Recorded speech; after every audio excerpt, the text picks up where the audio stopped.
wabarakatuh. Saya Rahma Wulan Safitri. Sebagai pemapar materi yang pertama akan menjelaskan tentang hadis maklub. Menurut bahasa, maklub artinya yang diputarbalikkan atau ditukarkan tempatnya. Maka hadis maklub berarti hadis yang diputarbalikkan. Sedangkan secara terminologi, hadis maklub ialah penukaran kata dengan lainnya dalam sanad atau matan hadis dengan didahulukan atau diakhirkan. Hadis maklub terbagi menjadi dua bagian, yaitu maklub sanad dan maklub matan. Maklub sanad yaitu penukaran yang terjadi pada sanadnya dan mempunyai dua bentuk. Yang pertama, rawi mendahulukan nama bapak salah seorang rawi-rawi hadis dan mengakhirkan nama asli rawi tersebut. Seperti hadis yang diriwayatkan dari Ka'ab bin Murrah, lalu rawi meriwayatkannya dari Murrah bin Ka'ab. Yang kedua, seorang rawi hadis menukar seseorang dengan yang lainnya dengan maksud mengasingkan. Di antara rawi hadis yang melakukan ini adalah Hamad bin Amru An-Nasibi Al-Kazab. Gambarannya adalah apabila suatu hadis terkenal dengan seorang perawi atau satu sanad, lalu orang yang suka mengada-ngada sengaja mengganti perawi itu dengan perawi lain supaya orang-orang menyukai hadisnya. Maklub matan. Maklub matan yaitu penukaran yang terjadi pada matan hadis dan mempunyai dua bentuk. Yang pertama, seorang rawi hadis mendahulukan atau mengakhirkan pada sebagian matan hadis. Yang kedua, seorang rawi hadis menjadikan matan hadis tertentu pada sanad lain dan menjadikan syaratnya kepada matan yang lainnya. Hal itu dilakukan dengan maksud untuk menguji atau tujuan lain. Sebab-sebab terjadinya hadis maklub. Terdapat beberapa sebab yang membawa sebagian rawi-rawi hadis untuk melakukan penukaran, yaitu bertujuan untuk 1. Mengasingkan agar manusia mencintai riwayatnya dan mau mengambil dari riwayatnya. Yang kedua, menguji dan memperkuat hafalan orang yang ahli hadis serta menyempurnakan kedabitannya. Yang ketiga, terjadi karena kesalahan atau kejadian yang tidak disengaja. Hukum-hukum hadis maklub. Yang pertama, jika penukarannya dimaksudkan untuk mengasingkan, tidak diragukan lagi hal itu tidak diperbolehkan, karena hal itu sama saja dengan merubah hadis. Ini juga yang menjadi kelakuan para pembuat hadis palsu. Yang kedua, jika penukarannya dimaksudkan untuk menguji, maka dibolehkan untuk memperkuat hafalan ahli hadis dan kelayakannya, tetapi disyaratkan untuk menjelaskan yang sahihnya sebelum majelisnya berakhir. Yang ketiga, jika penukarannya karena kekeliruan atau lupa, maka tidak diragukan lagi pelakunya sudah uzur dengan kekeliruannya itu. Namun, jika hal itu seringkali dilakukan, berarti ia telah hilang kedabitannya dan menjadi dhaif. Demikian pemaparan materi dari saya. Materi yang selanjutnya akan disampaikan oleh teman saya. Terima kasih. Saya akan melanjutkan penjelasan dari teman saya sebelumnya mengenai hadis mazid fi mutashil asanid. Dengan itu, pengertian hadis mazid fi mutashil asanid menurut bahasa, mazid berarti tambahan, fi berarti dalam, mutashil berarti tersambung, sedangkan asanid berarti sanad-sanad. Jadi menurut bahasa bisa diartikan hadis yang terdapat penambahan di dalam sanad-sanad yang tersambung. Sedangkan menurut istilah, sebagaimana dalam kitab Minhatul Mughis bab hadis mazid fi mutashil asanid adalah sebagai berikut: huwal hadisul ladzi zada qawihi rawiyan fa aksara fi asna'i sanadihi mukhalifan liman huwa atqanu minhu musarrihu bis sima'i aw ma fi hukmihi fi mawdi'i ziyadihi. Hadis mazid fi mutasi asanid adalah hadis yang rawinya menambahkan satu rawi atau lebih di tengah-tengah sanadnya, yang bertentangan dengan rawi yang lebih kuat darinya, yang sudah jelas berasal dari sima' dalam kurung mendengar, atau suatu di dalam hukum simak mendengar itu di tempat penambahan itu. Dari definisi di atas, maka kita bisa menarik sebuah kesimpulan bahwa sebagai berikut. Yang pertama, hadis mazid fi muttasi as-sanid adalah hadis di tengah sanadnya terdapat penambahan satu rawi atau lebih. Padahal dalam jalur sanad lain tidak ada penambahan rawi seperti itu.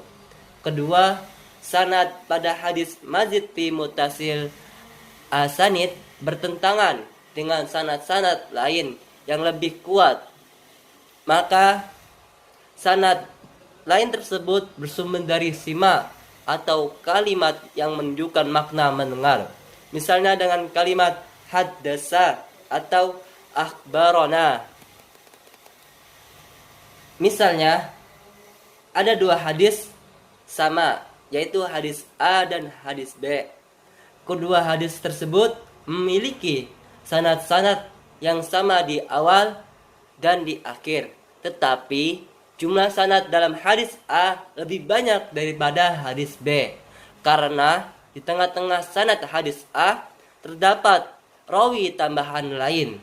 Nah, untuk mengetahui apakah rawi dalam hadis A merupakan tambahan atau mazid, atau ada rawi dalam hadis B yang disembunyikan atau irsal, maka bisa dilakukan dengan meneliti sebagai berikut.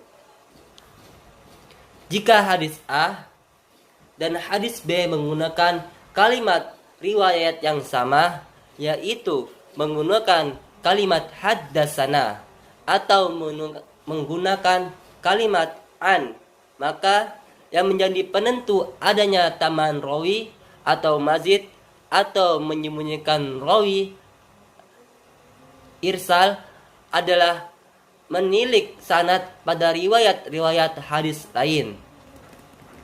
2.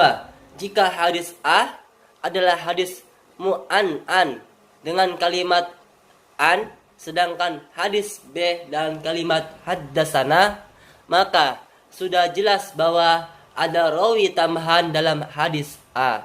Karena hadis dengan kalimat haddasana lebih kuat daripada hadis mu'an'an. Mengapa demikian? Hal itu dikarenakan hadis dengan kalimat an dimungkinkan adanya irsal atau tadlis. 3. Jika hadis A menggunakan kalimat haddasana, sedangkan hadis B adalah hadis mu'an, maka tentu hadis A lebih bisa diterima dan dimungkinkan ada penyembunyian rawi atau irsal dalam hadis B. Contoh hadis mazid fi muttasil as-sanid. La tajlisu 'alal quburi wa la tusallu ilaiha. Yang artinya, janganlah kalian duduk di atas kuburan dan jangan pula kalian sholat dengan menghadap ke arahnya. Dari beberapa riwayat dalam kitab sunnah, baik sunnah Muslim, Tirmizi, Abu Dawud dan lain sebagainya, sanad-sanad dalam hadis tersebut memiliki perbedaan dan penambahan rawi. Ada dua penambahan rawi dalam sanad hadis di atas, yaitu Sufyan dan Abu Idris. Namun, karena ini hanya contoh, maka hanya salah satu saja yang akan kita paparkan. Sanad dalam hadis Muslim nomor 1614, an Bushri bin Ubaidillah an Abi Idris al-Khawlani an Wasilah bin al-Asqa'i an Abi Marsadin Ghanawi qala sami'tu Rasulullah sallallahu alaihi wasallam yaqulu nukta, yang artinya dari Bushri bin Ubaidillah, dari Abu Idris al-Qailani, dari Wasilah bin al-Asqam, dari Abu Marsad al-Ghanawi berkata, aku mendengar Rasulullah SAW bersabda, nukta, dan seterusnya. Sanad dalam hadis Ahmad nomor 16583, hadis Abu Dawud nomor 2810, hadis Muslim nomor 1613 dan sebagainya, yang berbunyi haddatsani Bushr bin Ubaidillah al-Hadramiyu annahu sami'a Wasilata bin al-Asqa'i sahaba Rasulullah sallallahu alaihi wasallam yaqulu haddatsani Abu Marsadin al-Ghanawiyyu sami'a Rasulullah sallallahu alaihi wasallam yaqulu, yang artinya Busra bin Ubadillah al-Hadrami telah menceritakan kepadaku bahwa dia mendengar dari Wasilah bin al-Asqam, sahabat Rasulullah SAW bersabda, Abu Marsad al-Ghanawi telah menceritakan kepadaku, dia mendengar Rasulullah SAW bersabda, dan seterusnya. Dengan ini keterangan di atas sanad yang terdapat cetak merah, perbedaannya dengan sanad yang bercetak biru, yaitu penamaan rawi bernama Abu Idris Al-Qailani. Coba perhatikan perbedaan kalimat pada cetak biru dan cetak merah.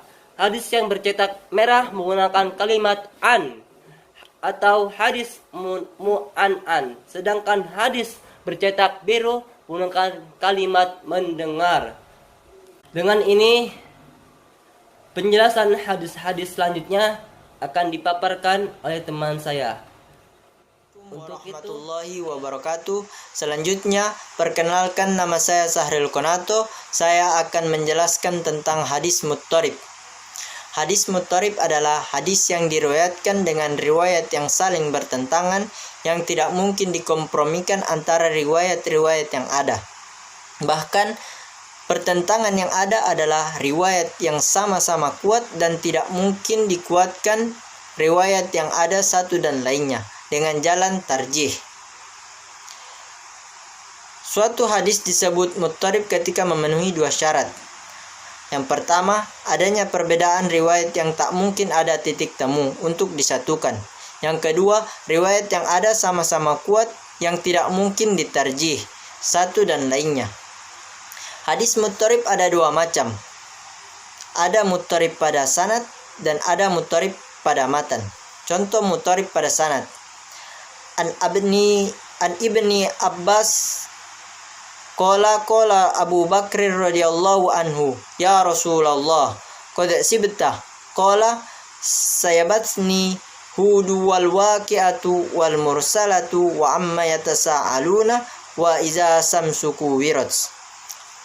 Dari Ibnu Abbas radhiyallahu anhu, Nabi Shallallahu alaihi wasallam pernah ditanya oleh Abu Bakar, kenapa sampai Nabi Muhammad Shallallahu alaihi wasallam cepat beruban?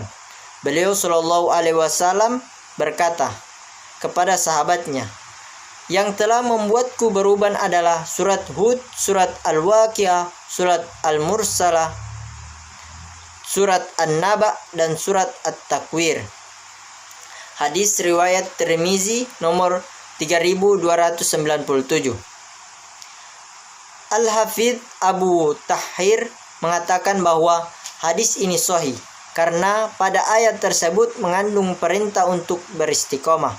Itulah yang terasa berat bagi Nabi Muhammad SAW. Dan ada Ad-Darul Qutni mengatakan bahwa hadis ini muttarib. Hadis ini hanyalah diriwayatkan dari jalur Abu Ishaq. Ada kurang lebih 20 perbedaan riwayat dari Abu Ishaq. Ada yang riwayatnya secara mursal, ada riwayatnya secara mausul, ada yang menyebutkan bahwa hadisnya adalah musnad Abu Bakar, ada yang menyatakan musnad Sa'ad, juga ada yang menyebut musnad Aisyah, dan ada yang menyebut berbeda dengan itu.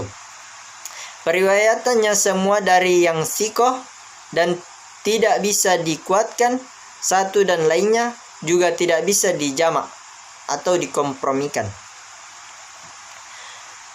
Contoh muttarib pada matan.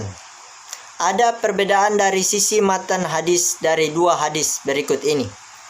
Pertama, an Fatimatu binti Qaisi qalat sa'altu au su'ilan Nabi sallallahu alaihi wasallam aniz zakati faqala inna fil mali lahaqqa siwa zakati. Dari Fatimah binti Qais, ia berkata, aku pernah bertanya kepada Nabi tentang zakat. Sesungguhnya harta masih punya kewajiban selain untuk zakat. Hadis riwayat Tirmizi nomor 659. Hadis kedua, an Fatimatu binti Qaisin annaha sami'athu tu'nin Nabi sallallahu alaihi wasallam yaqulu laisa fil mali haqqo siwa zakatin. Dari Fatimah binti Qais yang mendengar Nabi sallallahu alaihi wasallam bersabda, kewajiban harta hanya untuk zakat. Hadis riwayat Ibnu Majah nomor 1789.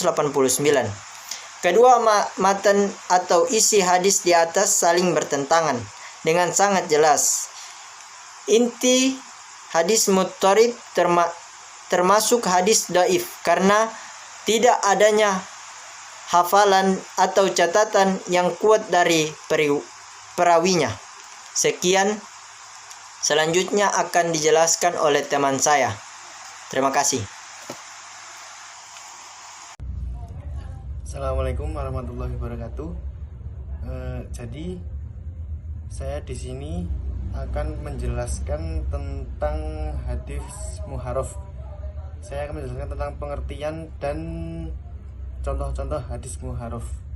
Ya, langsung kita mulai. Yang pertama, pengertian hadis muharraf. Hadis muharraf menurut bahasa merupakan isim maf'ul dan dari lafadz harofah yang berarti memutar balikan. Sedangkan muharraf sendiri berarti suatu yang diputar balikan. Adapun menurut istilah hadis muharraf yaitu hadis yang terjadi perubahan syakal hurufnya di dalam matan atau di dalam sanadnya. Sedangkan yang dimaksud dengan syakal huruf adalah harokat hurufnya, yaitu fathah ain, fathah domah ain, kasroh ain, sukun dan tasdid. Kita tahu sendiri bahwa perubahan harokat dalam sebuah lafadz itu merupakan pengaruh makna lafadz itu sendiri. Itulah sebabnya sangat penting juga menguasai ilmu alat bahasa Arab, yaitu nahwu dan shorof. Namun dalam mempelajari hadis, nahwu shorof juga belum cukup, tentu harus diselingi dengan mempelajari ilmu hadis.